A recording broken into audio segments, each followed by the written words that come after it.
Salut à tous, aujourd'hui c'est un jour un peu marqué d'une pierre blanche dans l'histoire de la chaîne puisqu'en effet je vais réaliser mon tout premier essai paramoteur. En effet j'ai été cordialement invité à tester le fer de lance de la marque française Adventure, j'ai nommé le Pluma. Mais bon, je dois vous avouer que je suis un peu divisé, c'est un peu comme s'il y avait deux sortes de moi. L'un, bien sûr, s'il pouvait apparaître, se précipiterait vers ce paramoteur qui à lui seul est capable de vous murmurer à l'oreille des mots doux et nobles tels que châssis carbone ultra léger et Vitorazzi moteur 185. Mais l'autre partie qui vous parle, moi en l'occurrence, se pose quand même pas mal de questions à propos de cet essai. Est-ce que je vais pas abîmer cette machine comme apprêté? Est-ce que je vais pas faire de bêtises en vol? Est-ce qu'elle va me convenir? Est-ce que... Non, mais c'est bon, je le prends, c'est bon, je le prends. Je le prends.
Synchro. Alors bon, bien évidemment on va tester ce Pluma dans quelques minutes, mais tout d'abord on va parler à son propriétaire, Fabrice que vous connaissez parce que vous l'avez déjà vu dans pas mal de vidéos de la chaîne, et notamment dans une au ch'ti paramoteur où il me met un énorme vent. Bon mais du coup comme on n'a pas pu voler, on va se venger sur la bouffe, donc là vous voyez, on fait la queue pour manger avec des personnes pas très fréquentables, mais lui vous le connaissez, vous l'avez déjà vu. Voilà, ça c'est fait. Alors Fabrice, est-ce que tu peux nous présenter cette machine? Bien sûr, donc ça c'est le Pluma équipé du moteur Monster 185 de chez Vitorazzi. Donc c'est une machine en fait qui va englober un petit peu toutes les avancées qu'on va trouver chez tous les constructeurs quels qu'ils soient, à savoir que ce moteur, tu as évidemment un démarreur électrique, sympa, mais tu as aussi un lanceur à main qui est là. Ouais, d'accord. Tu as un embrayage centrifuge. Ouais. Donc en fait il va cumuler tout ce qui se fait sur une coque qui est ultra légère, puisque c'est la coque du Pluma en carbone pré-imprégné. Donc ça c'est des nouvelles technologies. Et tout ça, ça fait 24 kg. Donc c'est quand même génial à ce niveau-là. Bien sûr, je vais le peser tout à l'heure. Mais tu le pèseras. J'ai la balance. Ouais, j'ai la balance, le plateau, j'ai tout. Il faut. J'espère que ça fait 24 que je me suis prolongé. Je serais toi, je commencerais à... Donc voilà, si tu veux, tout ce qui est top en ce moment, c'est concentré sur cette machine. Léger, très puissant, extrêmement silencieux. On le verra tout à l'heure. Ça c'est super appréciable. C'est vrai que c'est assez bluffant. Et puis voilà l'embrayage. Alors après c'est chacun. Moi je suis pas un fou de l'embrayage. Il y en a qui adorent ça. Vraiment libre à chacun. Là il y est. On peut l'avoir sans éventuellement, pourquoi pas. Le Vito il est proposé aussi sans embrayage. Lanceur à main. Personnellement moi je démarre toujours à l'électrique. Mais ça peut être sympa pour le baroud. Je voyage beaucoup, tu le sais. Ouais. Et c'est vrai que je suis content d'avoir ce truc là parce que le jour où je perds ma batterie, par exemple, je suis au bout du monde, eh ben, je peux toujours démarrer, je me démarrerai toujours. Donc j'ai une machine qui est intéressante aussi pour le voyage.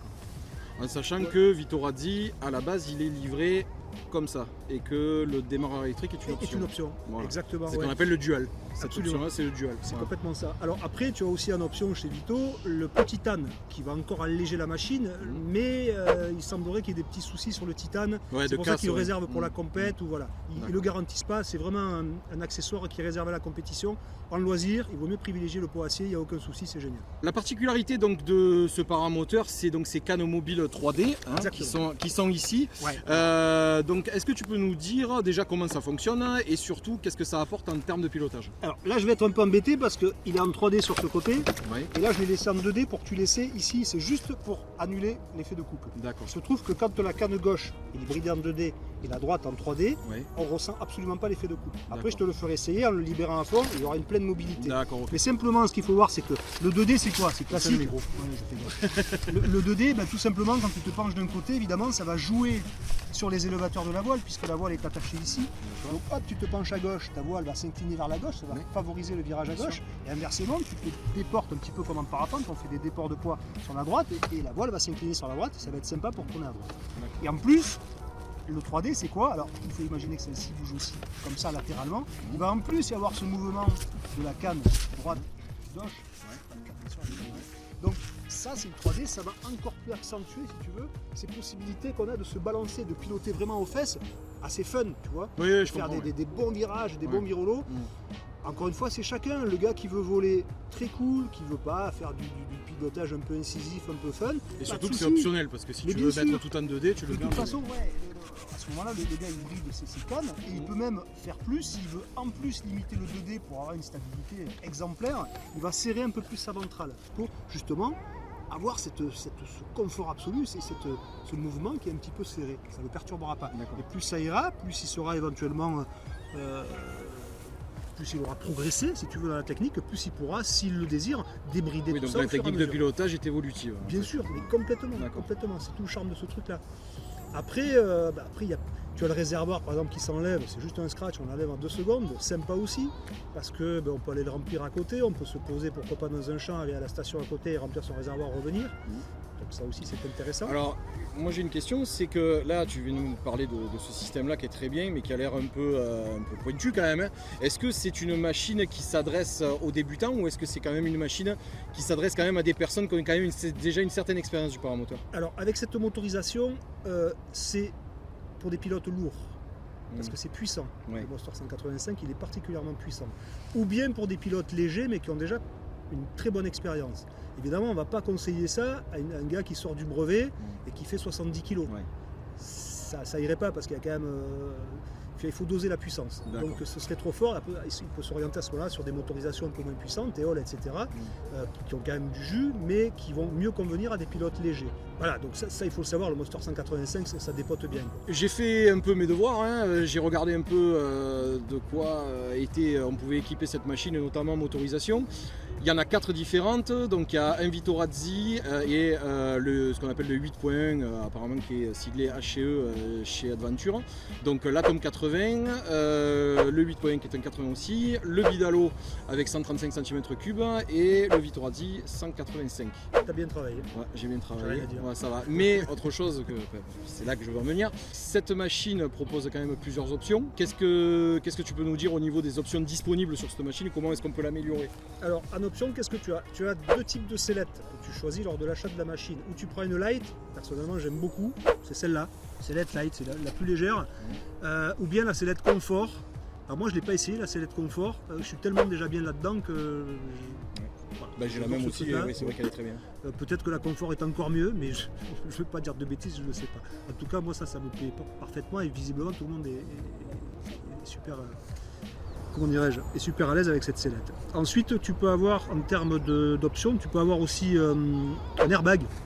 C'est un petit accessoire qui se met sur toutes les sellettes Puma, qui vient dessous. Évidemment, quand tu n'as pas décollé, le truc il est complètement tout rabougri, donc on ne le voit pas. Et quand tu as décollé, l'air s'engouffre dedans. Et ça te fait une espèce de protection en dessous. D'accord. Comme on va le retrouver en parapente, mais en parapente ils sont assez gros, les airbags là c'est beaucoup plus petit, beaucoup plus discret. Tu peux avoir un parachute de secours qui vient se mettre ici, c'est-à-dire que cette poche est amovible, là, on peut l'enlever, et à la place on met un container avec un petit parachute de secours.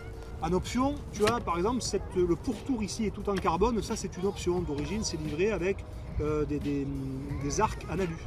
Donc, juste un détail, c'est pas une option parce qu'il est livré avec, mais il y a la poignée EXO aussi. Ah oui, alors tu as le choix de la poignée, ouais complètement. Alors ça c'est la dernière poignée qu'a sorti EXO. Bon, c'est original, c'est un design qui est extrêmement innovant, tu vois. Tac, tu as le off qui est ici, évidemment accélérateur, et on démarre ici, et après tu as le bloquer si tu veux l'accélérateur à un régime constant. Le cruise control quoi. Voilà, le cruise control, on peut le faire avec ce truc là. Moi j'utilise pas, c'est pas mon truc, mais bon. Tu peux aussi choisir la poignée du même fabricant, la Caméléon. D'accord. Ou bien la poignée Adventure d'origine. Après, il n'y a que l'embarras du choix, c'est vraiment chacun son truc. Et une option aussi qu'on a oublié de parler, enfin une option, c'est au choix, c'est l'hélice, puisque tu peux avoir une Helix ou une Uniprops. Et bien tu vois, tu le sais mieux que moi. Voilà, bon, voilà. Une Helix ou une Uniprops, et donc en 115, 130. Pas de 115, là ce sera du 130 et Uniprops ou Helix au choix. Bon bah écoute, ce que je te propose c'est un deal honnête. Toi tu vas aller encore te rendre fou avec tes élèves et puis moi je vais te piquer ta machine et l'essayer. Eh ben écoute, elle est là, il y a de l'essence là-bas, régale-toi et vole. Ben c'est parti. Alors comme on l'a dit tout à l'heure, on va le peser, voir s'il fait bien 24 kg comme annoncé. Et on va pas le faire à n'importe quoi, on va le faire avec cette petite balance là, qui est une balance et qui permet de peser ses bagages quand on voyage. Donc quand on sait que le secteur aérien est très pointilleux sur ça, on se doute que c'est des petites bestioles qui sont très précises, j'allais dire très puissantes, plutôt très précises. Donc voilà, on va faire un petit numéro d'équilibriste parce qu'on est obligé de porter le paramoteur. Et on va voir ce que ça donne tout de suite. Hop. Allez, viens par là. Alors je tremble un peu évidemment.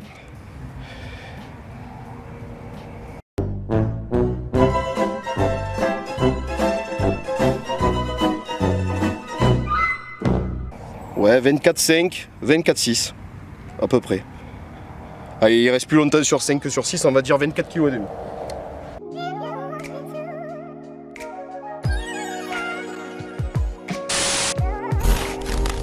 Allez. Oh, déjà, c'est un bonheur à soulever. On sent vraiment qu'il est pas mal léger ce paramoteur. J'ai même pas forcé sur mes jambes.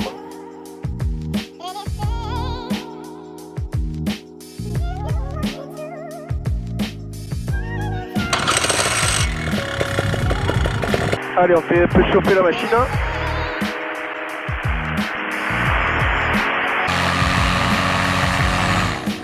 Allez hop, on prend les poignées de frein, on prend les avants, on se centre bien par rapport à la voile.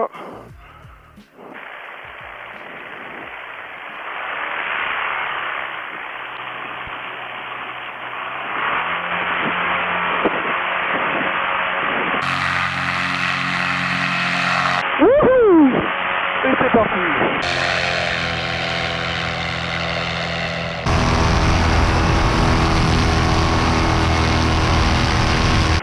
Hop, on va s'asseoir un peu mieux dans la sellette. Impeccable. Et nous voilà en vol. Alors, parlons peu, parlons bien. On a parlé tout à l'heure au sol de cette machine. Maintenant, on va refaire un peu le tour et pour ça, on va partir de l'arrière vers l'avant, c'est-à-dire du moteur vers le châssis. Et on va aussi faire un tour vers la gauche parce qu'on va parler de cette poignée de gaz. Donc, on va parler du moteur et le moteur, eh bien, on va voir un peu ce qu'il a dans le ventre. Alors ce qu'on va faire, c'est que pour voir ça, on va faire un petit radada. Et avec ce radada, on va aller remonter la piste. Et quand on arrivera au bout, on va mettre plein pot d'un coup. Et on va voir ce que ça donne. Allez, on descend.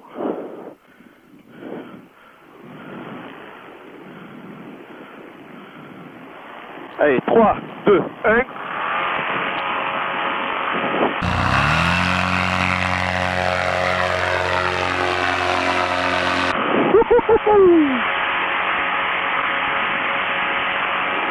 Oh ouais! Il est énervé le mec! Bon, en même temps c'est normal qu'il soit énervé parce que si on a su la fiche technique de chez Vitorazzi, il donne ce moteur pour 27 chevaux à 7800 tours minute. Donc je vous garantis que surtout est-ce que je vais le faire, les poneys on les sent bien. Petit poney, petit poney. Côté poids, comme on l'a dit tout à l'heure, c'est un moteur qui pèse 15,5 kg dans cette version-là, c'est-à-dire avec le démarreur électrique en option. Mais sachez que vous pouvez l'avoir avec juste le démarrage manuel et là à ce moment-là vous obtiendrez 14,2 kg. Moi personnellement je trouve que 1,3 kg juste pour le démarrage électrique ça fait un peu beaucoup, mais bon chacun se fera son opinion. Concernant l'embrayage, eh ben là aussi c'est une question de choix.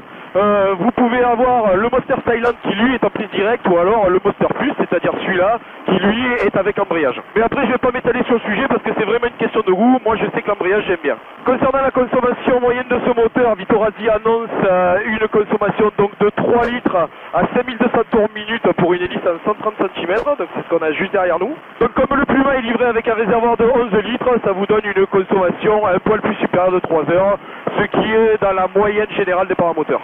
Alors bien évidemment, je me suis renseigné sur ce moteur avant de l'essayer pour voir un peu les goûts et les couleurs. Et j'ai remarqué que pas mal de personnes lui reprochaient son manque de linéarité. Mais comme je suis un peu comme Saint Thomas, je crois, à ce que je vois, ce que je vous propose, c'est qu'on va se réaligner bien face au vent et on va mettre gaz progressivement et on va voir si le moteur bondit. Allez, donc là je le mets plein ralenti et on met gaz progressivement.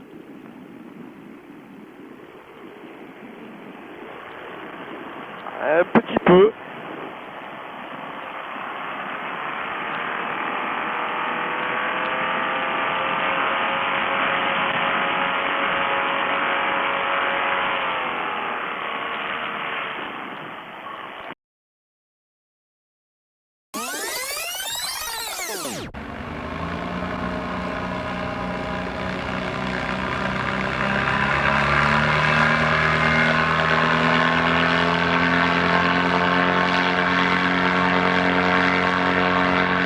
Ouais, en effet, il bondit un peu, mais comme vous avez pu le voir, c'est pas très flagrant selon moi.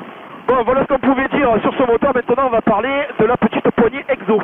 Alors, Exo, ce qu'il faut savoir, c'est que ce n'est pas le nom de la marque, c'est le nom du modèle. En fait, sa marque, c'est AEF.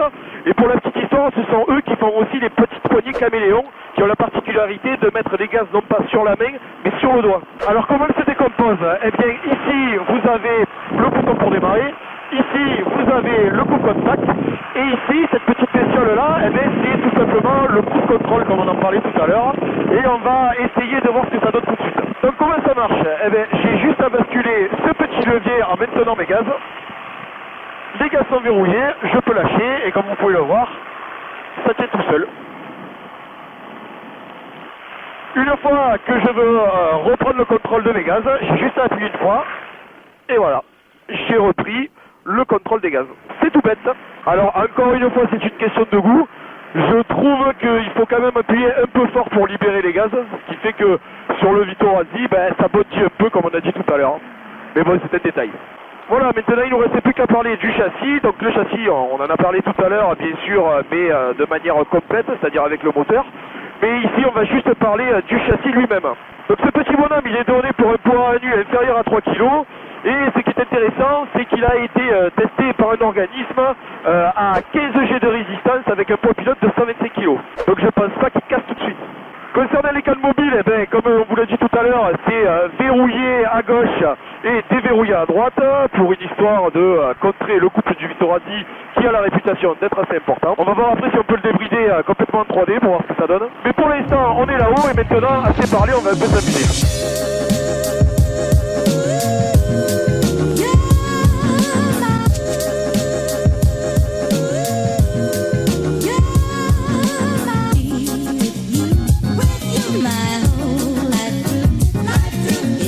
Alors ce qui est rigolo, c'est que là je vole avec un paramoteur qui n'est pas le mien, mais la voile c'est bien la mienne. Et du coup, le fait d'avoir un paramoteur plus léger, eh bien ça change ce qu'on appelle le PTV, le poids total volant. Je vous en avais parlé dans les autres vidéos. Le poids total volant, pour petit rappel, ceux qui connaissent ça, c'est le poids total de la machine, voile comprise. Et donc du coup, comme le PTV est plus léger, puisque ce paramoteur là par rapport au mien est vachement plus léger, eh bien, ça change complètement le comportement de la voile, puisqu'elle est moins chargée. Je fonce sur le caméraman.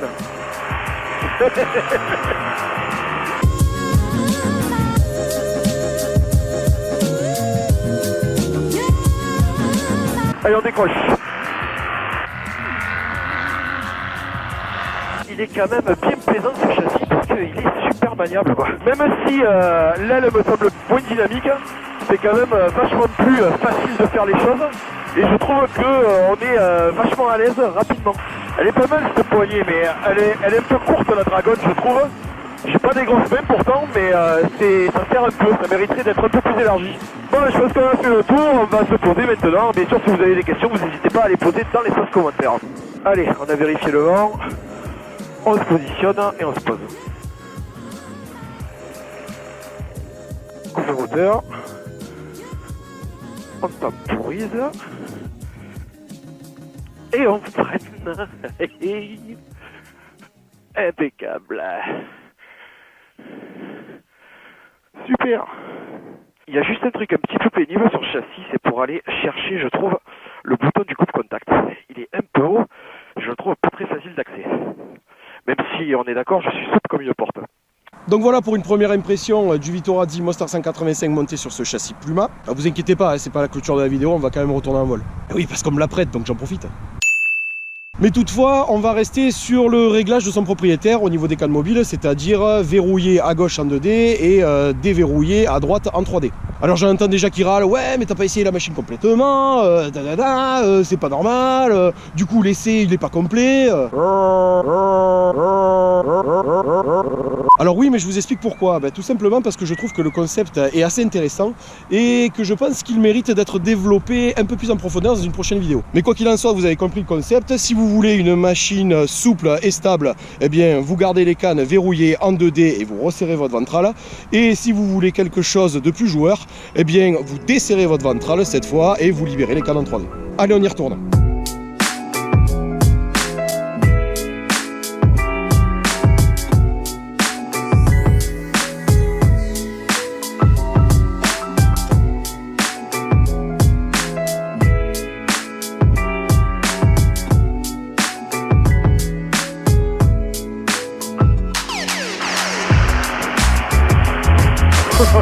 Je me régale de faire ça, c'est incroyable. Incroyable cette petite patate qu'il a. Alors c'est sûr que si on fait ça, là on peut parler de problème de d'inérabilité. C'est vrai que là, ouais, pour le coup ils m'ont dit, j'appuie un peu.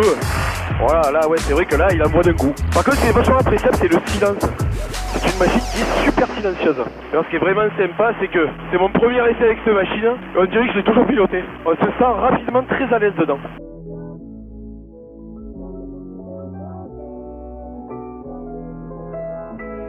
Oh, il y a un chariot, on va le prendre en chasse.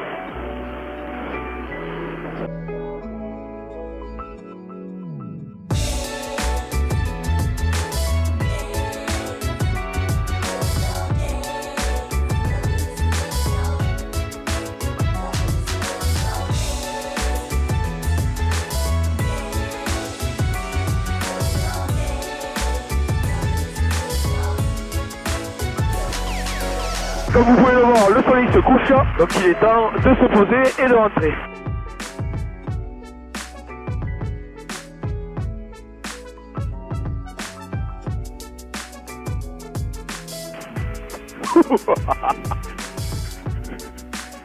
Une petite glissade réglementaire. Voilà, donc je vous propose maintenant de débriefer sur ce Pluma d'aventure équipé d'un Vitorazzi Monster 185 et on se retrouve tout de suite après ça. Musique d'ascenseur. Voici donc le débrief de ce Pluma d'aventure couplé au Vitorazzi Monster 185 dans sa version Dual Start. Avant de commencer, je tiens à dire que cet essai n'est pas sponsorisé et que donc mes plus et mes moins que je vais donner ici ne reflètent que mon opinion personnelle, et j'en profite au passage pour remercier mon pote Fabrice qui a eu la gentillesse de me prêter sa machine pour cet essai. Mes plus: la légèreté. Avec un peu plus de 24 kg complet, j'ai trouvé que ce Pluma était juste un bonheur à porter, surtout pour moi qui possède une machine certes fiable mais qui fait son poids. Pour tout vous dire, là où je tiendrai pas 10 minutes avec le mien, je pourrais facilement discuter politique avec un Pluma sur le dos. Mais j'aime pas la politique. La puissance moteur. Alors avec 25 chevaux à 7400 tours minute, ce Vitorazzi ressemble clairement au gamin hyperactif du voisin parce que comme lui, il monte dans les tours très facilement, il est très réactif et il vous poussera dans votre attachement dès que l'occasion se présentera. La facilité de prise en main. Alors là, le Pluma vous tend littéralement les bras dès que vous lui faites l'honneur de poser vos fesses dans sa sellette.